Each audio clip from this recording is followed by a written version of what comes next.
Some numbers, when written in decimal form, neither terminate nor repeat. Such numbers are called irrational numbers. One example of an irrational number is pi. The square root of a perfect square is always rational. The square root of a number that is not a perfect square is another example of an irrational number. And here they're asking us to classify each of the following numbers as rational or irrational. Since there is no number times itself that equals 5, this is an example of an irrational number.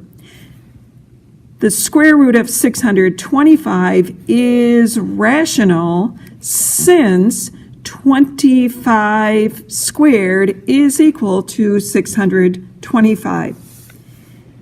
In this next example, there is no number when multiplied by itself equals 63. We can come up with other values that multiply to give us 63, but none that are the same squared. So this falls under the category of irrational.